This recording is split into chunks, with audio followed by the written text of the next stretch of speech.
Finalement, l'étable n'est pas totalement vide. Ben non, on a une charmante compagnie.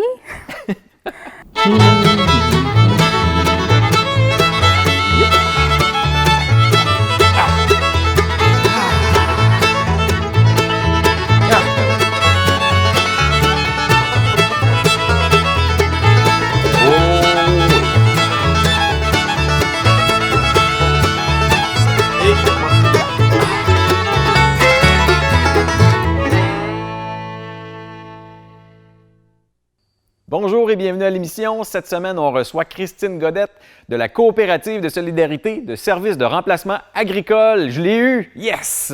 Alors, asseyez-vous confortablement et bienvenue au show de chaise. On va se tenir au chaud. Ça va être bien beau comme ça. Comme ça. Bon, on est prêt. Bonjour Christine, merci de nous recevoir. Bienvenue. Alors, explique-moi un peu, c'est quoi toi tes fonctions auprès de la coopérative? Bien, dans le fond, là, moi, j'ai comme un poste de direction générale, mais je coordonne aussi la coopérative. En fait, c'est des fonctions connexes. Je fais les liens entre les producteurs, les agents, les membres du conseil d'administration. Je travaille aussi pour le déploiement de la coop partout sur le territoire du centre du Québec. Et je chapeaute un peu tout ça. Généralement, on m'appelle la maman de la coop. Ah oui, hein? Oui. C'est ça. C'est mon petit bébé. C'est pas trop lourd à porter? Non, ça va. Tout ça? Oui, ça va. Ça va. Mais dans le fond, je t'écoute parler, puis c'est un peu comme dans le communautaire, là, donc vous êtes peu à faire beaucoup de choses en même temps. Là. Bien, la coopérative, il faut comprendre qu'on défonce les portes au fur et à mesure qu'on avance. C'est quelque chose qui s'était jamais fait au Québec.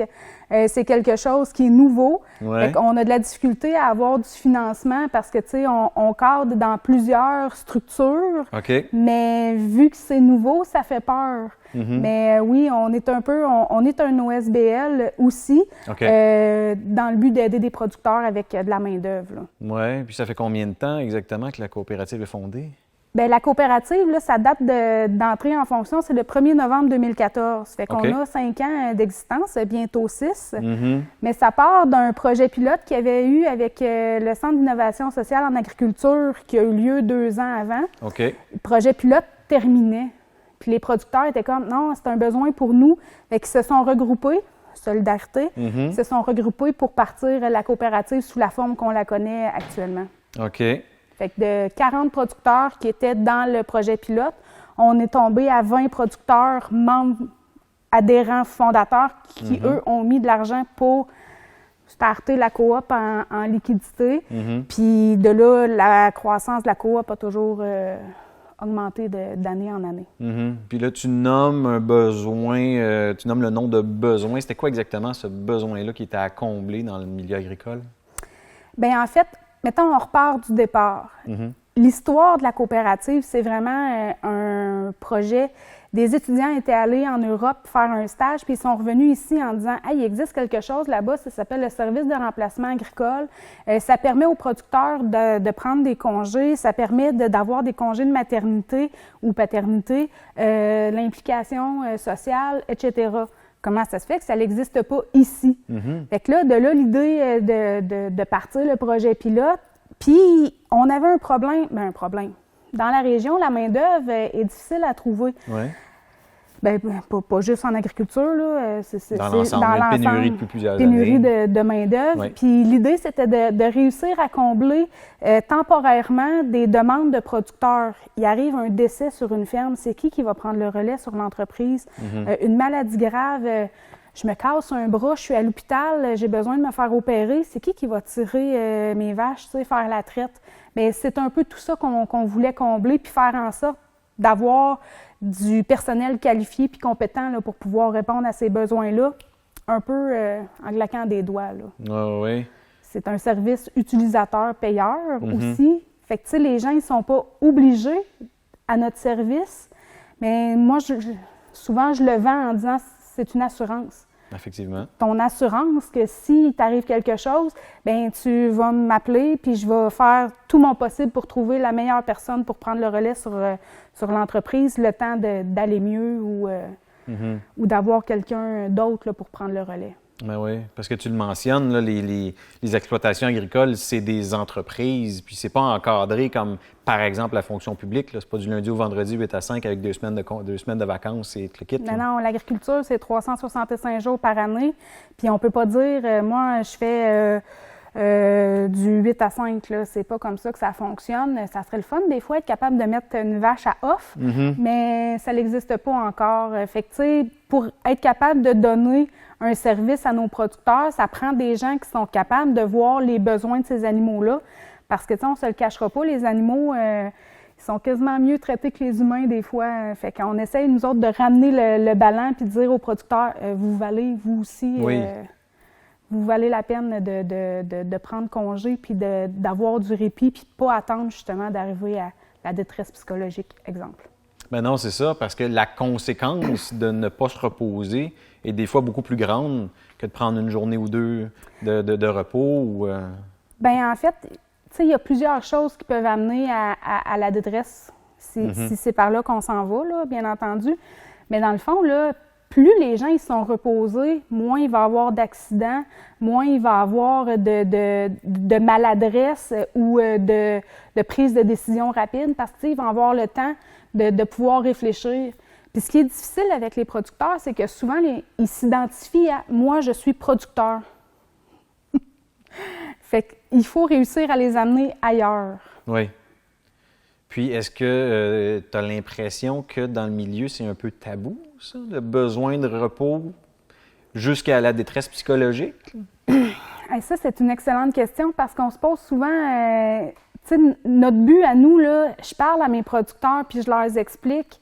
Là, je vais parler de ma vie un peu, mais tu sais, moi, mon conjoint, il a fait une grosse dépression majeure. Puis là, on est dans une étape vide. On est chez nous en ce moment. Puis, tu sais, ça nous a porté à avoir un regard différent sur les autres. Puis oui, c'est tabou, la détresse. Puis oui, il faut casser ça. Tu sais, c'est pour ça que moi et Sylvain, mon conjoint, on a participé au documentaire de Stéphane Gendron sur la détresse au bout du rang. Mais c'est surtout qu'il faut démystifier tout ça, puis le dire, puis en parler. Mais en parler, c'est encore très fermé. Ouais. Puis là, tu sais, il faut démocratiser ça puis dire j'ai besoin d'aide. Puis la coop, elle sert à ne pas se rendre là. Elle sert à être en mesure de dire j'ai besoin d'un temps d'arrêt. Je vais pas faire de train une journée, 2 jours, juste prendre du temps de respirer. Puis ça a l'air un peu niaiseux peut-être, là, mais juste de ne pas se lever à 4h30, 5h le matin, ça fait une différence. Fait que pouvoir mettre les pendules à zéro puis dire « OK, je prends un moment pour moi, puis on recommence après », bien, tu reviens revigoré dans ton métier. Puis c'est comme les gens standards, ils attendent leur week-end le samedi, dimanche. Oui. Bien, les producteurs, ils n'ont pas cette possibilité-là nécessairement.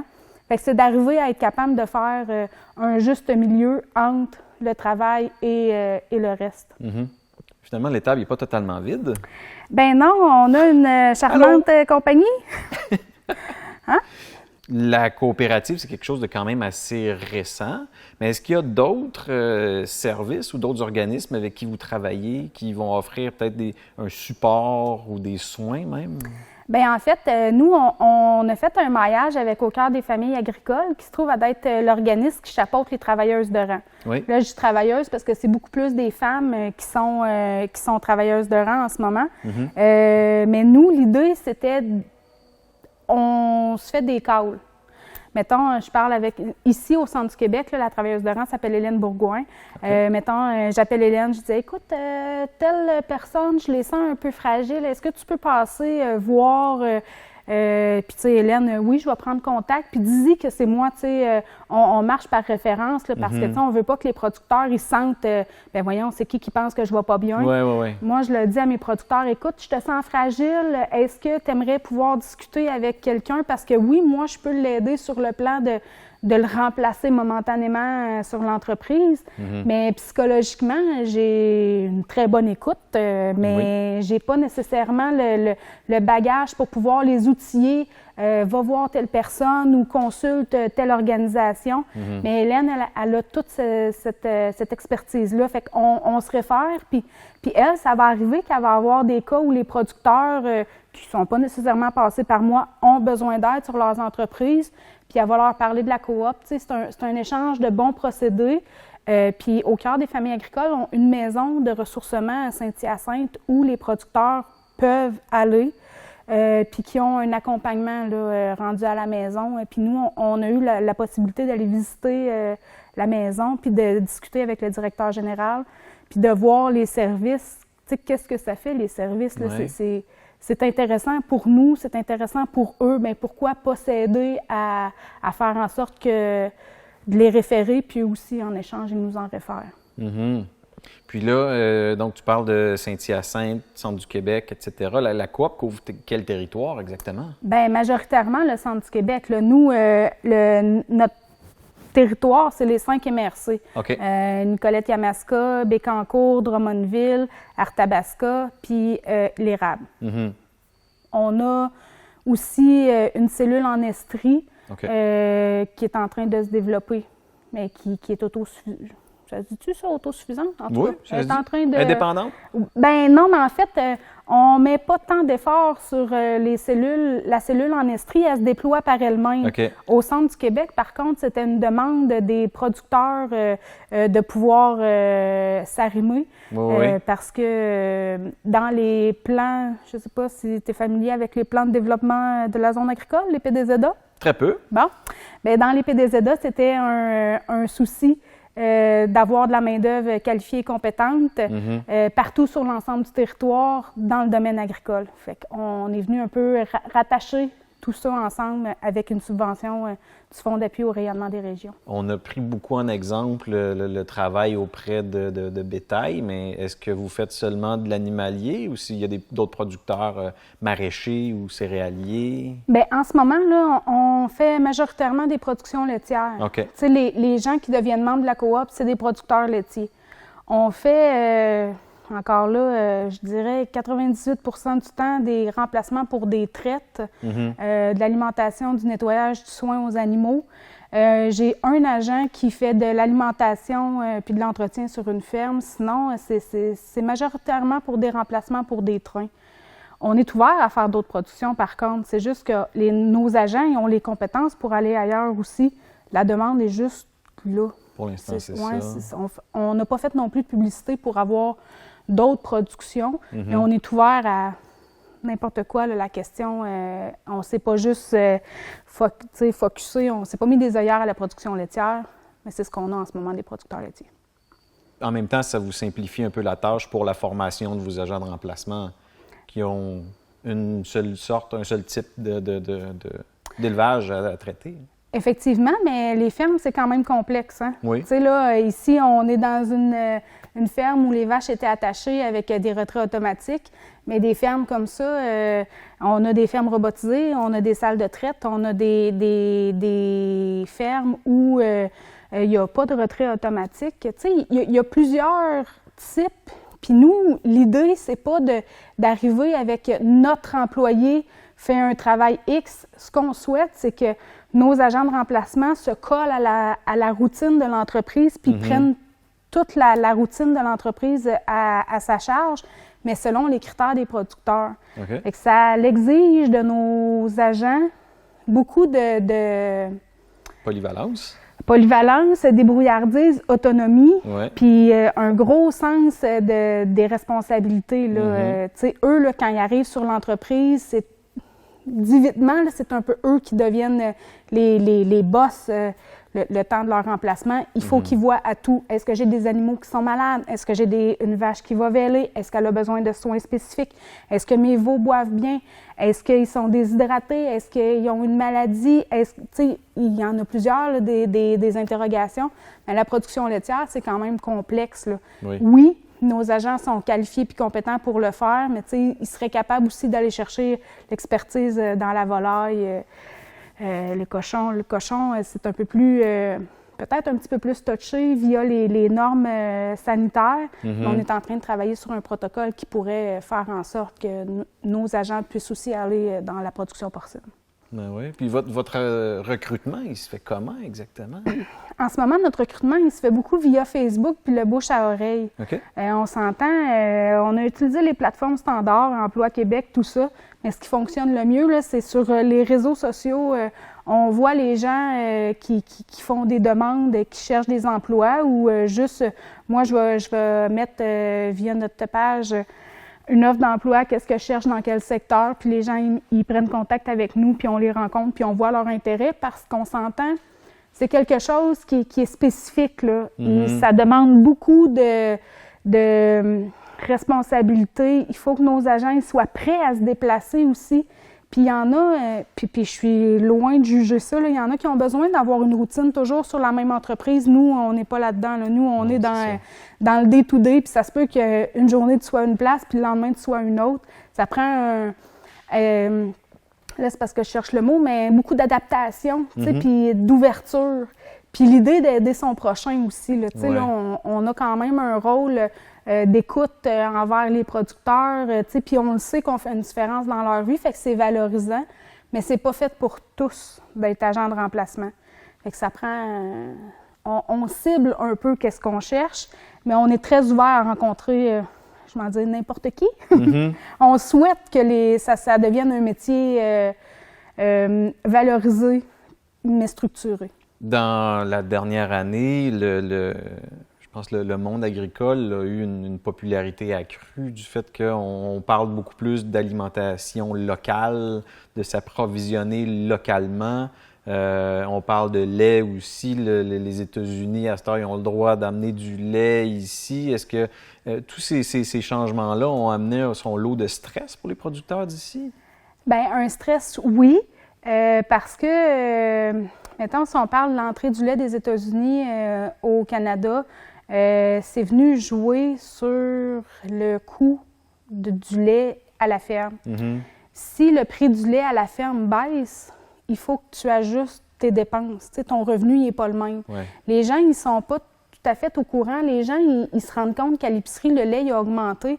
Mais le lait il a augmenté, mais pas nécessairement dans les poches du producteur. C'est toute la chaîne de production qui ont augmenté les cotes.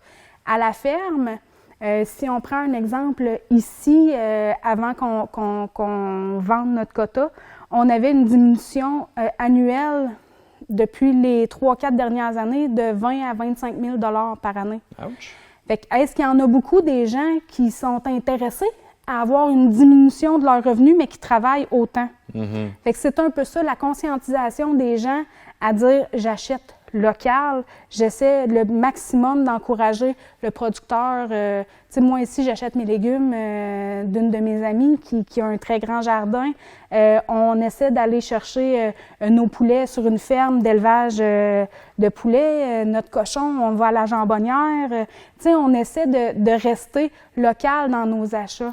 Ça a fait une différence pour nous parce que ben, tu sais, on va se le dire, avec la COVID, là, nous, il y avait beaucoup déjà d'organisations, de fêtes pour des congrès, pour des expositions agricoles. J'ai des éleveurs extraordinaires qui font de la haute génétique puis qui sont fiers de montrer leurs animaux.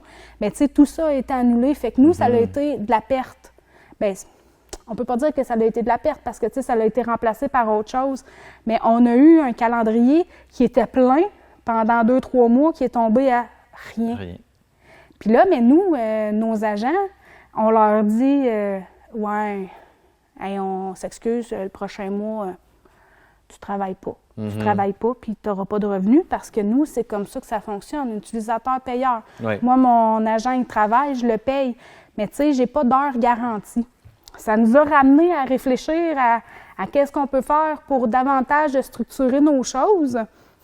Puis tu sais, on est arrivé au constat que les producteurs ont besoin. Puis là, ça a pris un certain temps. Les gens avaient quand même peur d'avoir un contact avec, je m'en dis, avec un autre humain là, là, pendant le confinement. Oui, absolument. Mais on a quand même des producteurs qu'eux, ils ont fait « Non, c'est important, puis on a besoin de ça pour notre santé mentale, de se sentir épaulé. » Puis là, tranquillement, pas vite, bien, ça fait 2 mois, là, on est loadé à côté, je manque de personnel. Mais tu sais, on a eu mars, avril, mai, des mois très tranquilles. Puis là, tu sais, juin, juillet, août, on est reparti en fou. Tu sais, ça a reparti assez rapidement. Mais oui, il faut être conscient que quand on achète un local, on encourage peut-être notre voisin, tu sais, qui travaille dans l'industrie. Puis il faut faire attention à nos achats. En tout cas, pour nous, c'est important. Mais on souhaite que la population soit conscientisée aussi. Là. Puis c'est bien, tu as lu dans mes pensées parce que tu as ouvert la porte sur la COVID, le sujet hot de l'heure. Fait que c'est sûr que, en plus du fait qu'on a beaucoup mis l'accent sur l'achat local, mais là, les douanes sont fermées, donc les travailleurs étrangers, on en a beaucoup moins. Pour vous, à la coop, ça a dû créer de la demande? Bien, en fait, ce que ça l'a créé, c'était que dans la coopérative, là, on avait déjà des producteurs qui avaient des travailleurs étrangers à la ferme. Mais là, il y avait un mouvement dans leur personnel. Soit les travailleurs étrangers, parce que ça, souvent, ça fonctionne sur des contrats de 6 à 8 mois. Là. Je ne suis pas très familière, mais ça jouait sur les contrats. Certains ont pu augmenter la durée de temps, mais d'autres attendaient la venue de quelqu'un. Fait que là, ces membres-là qui utilisaient peut-être moins les services, bien, ont repris du service en attendant d'avoir leurs travailleurs étrangers. Là, en ce moment, ça rentre. Ça rentre très peu, mais ça rentre. Fait que, tu sais, je le sais, là, qu'on a certains... Bien, c'est sûr que sur les réseaux sociaux, on est en mesure de suivre un peu le mouvement, mais je sais, là, qu'il en rentre... peut-être pas à toutes les semaines, là, mais qu'il en rentre quand même régulièrement. On n'aura pas nécessairement eu toute la main-d'œuvre disponible, surtout dans le maraîcher, là, où il y a eu des pertes assez extraordinaires. C'est à la limite décevant là, de voir toutes ces pertes-là. Mais la mobilisation de la main-d'œuvre locale, si on peut dire comme ça, était peut-être pas au rendez-vous. Est-ce que vous avez vu une différence entre confinement et déconfinement sur le terrain? Sur le terrain, là, pour de vrai, là, c'est parce que j'ai pas avec moi mon outil de travail. Moi, je travaille à partir d'un téléphone cellulaire majoritairement. En ce moment, mon ordinateur est chez le réparateur. Bon. Mais, lui aussi, il a eu son repos. Il a besoin de son repos. C'est ça, j'ai trop exigé. Mais c'est ça, sur mon téléphone cellulaire, j'ai le calendrier de disponibilité. Bien, pas de disponibilité. Mon calendrier de tout ce qui a été booké. Tu sais, on tourne les mois, puis on voit, là, moi, tous mes agents ont une couleur. Puis tu sais, là, tu le vois, là, on est en arc-en-ciel en ce moment, mais on était peut-être à 2 ou 3 couleurs en avril, mai. Puis c'était tranquille. Aussitôt que les mesures de déconfinement s'annonçaient, là, le téléphone, il sonnait. C'était... Moi, le point de presse, là, je l'écoutais religieusement. Et ouais, hein? Je l'écoutais non seulement avec Fiston pour qu'il soit en mesure d'être conscient de ce qui se passait, mais surtout pour savoir, OK, là, après-midi, je vais te savoir une grosse après-midi. Mais tu sais, c'était assez... les réactions des producteurs étaient assez vite. Puis là, moi, je me disais, bien, je suis clairement pas toute seule à les écouter parce qu'au fur et à mesure que le déconfinement s'annonçait, « Hey, Christine, t'aurais-tu de la disponibilité? » Puis là, j'ai même pas eu l'opportunité d'offrir des disponibilités. Mon calendrier se remplissait au fur et à mesure que le déconfinement avait lieu. Fait que oui, on a vraiment vu une différence COVID, déconfinement. Tu sais, là encore, on le sait, nous, on avait plusieurs producteurs qui devaient voyager à l'étranger. Okay. Puis là, tu sais, ça a tout été annulé. Puis, tu sais, jusqu'à temps que ça ne le soit plus. Mais c'est ça, tu sais, là, on se disait... Généralement, nous, on est très occupés janvier, février, mars, parce que les producteurs, ils vont souvent se faire dorer la couenne, les deux faufounes dans le sable. Ben oui. Puis on le fait nous autres aussi. Mais tu sais, c'est un peu ça, là, on ne sait pas qu'est-ce qui va se passer avec ces mois-là. Fait que là, nous autres, on les encourage à... Tu sais, je me rappelle d'un post que j'ai fait à mes producteurs en leur disant hey, « là, c'est le temps de peinturer votre cuisine, là, madame, elle va être super contente. Tu sais, faites des travaux à la maison. Organisez-vous pour être bien chez vous, parce qu'on était un peu là aussi. Là. Puis, tu sais, majoritairement, on s'entend, les producteurs, c'est des gens qui sont un petit peu plus casaniers, même si quand ils sortent, ils dépensent beaucoup localement, partout où ils vont, parce que on a vraiment, je ne sais pas si c'est dû à notre profession ou quoi, mais tu sais, clairement, là, nous, quand on sort dans une autre région, on cherche à aller voir des producteurs qui font de l'agrotourisme. Est-ce qu'il y a un petit marchand qui a un produit spécial? Je ne sais pas si on est tout seul de même, mais j'en connais plusieurs que c'est aussi leur réalité. Ouais. Fait que, on était comme, essayez d'investir chez vous sur vos moments de qualité en famille. Puis s'il y a moyen, bien, au fil du temps, on verra c'est quoi qui se passe. Mais oui, clairement, les producteurs ont eu besoin de respirer. Oui, puis de changer d'air, si on peut dire. Parce que, tu sais, à un moment donné, on l'aime notre maison, puis on l'aime notre entreprise, mais pour savoir se réinventer, il faut être capable d'avoir un pas de recul aussi. Et en terminant, pour tous ces producteurs, productrices qui aimeraient ça être membres chez vous, comment est-ce qu'ils doivent procéder? Bien, en fait, il y a plusieurs options. La plus facile, c'est quand même de m'appeler. Le bon vieux téléphone, ça existe encore. Ah ouais? Puis, oui, les gens l'utilisent de moins en moins, mais moi, je l'aime quand même. Ça pogne à Saint-Pierre-Baptiste? Ah, je déménage. Je déménage, c'est pour ça. Bien, c'est pas juste pour ça. Mais le numéro de téléphone pour pouvoir nous rejoindre, c'est le 819-291-0882. Puis c'est un numéro de téléphone que je réponds 24 heures sur 24. OK. OK, on essaye de dire aux gens d'être intelligents dans leur façon de voir, là, mais c'est ça. Oui, mais il arrive toujours des urgences. Bien, j'avoue qu'en 5 ans, là, je touche du bois, c'est pas arrivé tant que ça des urgences. Okay. La nuit, là, on parle dans le jour, oui, mais la nuit, peut-être 2 ou 3 en 5 ans. Fait que notre ratio est bon. Tu sais, c'était pas c'était grave, là. C'était pas juste une petite patente. Puis c'est ça. Fait que les gens, ils peuvent m'appeler, ils peuvent aussi m'envoyer un texto. Sinon, on a une page Facebook qui s'appelle Coop de remplacement... Hey, j'ai un blanc. Comment elle s'appelle, ma page Facebook? Coop de remplacement agricole. On va mettre notre équipe de recherche là-dessus. Ah oui, mais c'est ça. Ouais, quelque chose comme ça, là. Mais sinon, ils peuvent me trouver aussi sur Facebook, Christine Godette, puis je leur parle sur Messenger.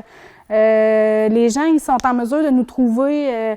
On a des dépliants qui traînent un peu partout chez les détaillants agricoles, à l'UPA. C'est ça, via notre page Facebook, leurs représentants de syndicats de base, tous les syndicats de base de la région sont membres de soutien de la coopérative. Fait que notre numéro, techniquement, est facile à trouver. D'accord. Puis, on a un site Internet en devenir, là, mais qu'on décide exactement de comment on le monte, là. On pourra vous donner l'information, ça nous fera plaisir. Bon, quand ça sera prêt, on regardera ça. Pour l'instant, on va diriger les gens téléphone, Facebook. Effectivement. On va vous trouver. Oui. Super. Bien, le message est lancé aux agricultrices, agriculteurs du coin. Vous avez besoin d'un répit, vous avez besoin d'un coup de main. Christine est là pour vous aider. Faites appel à nous. Excellent. Bien, merci beaucoup. Merci d'avoir été là. La semaine prochaine, on s'entretient avec Martin Morissette, le gourou derrière le ciné-club du Carré 150. Soyez-y.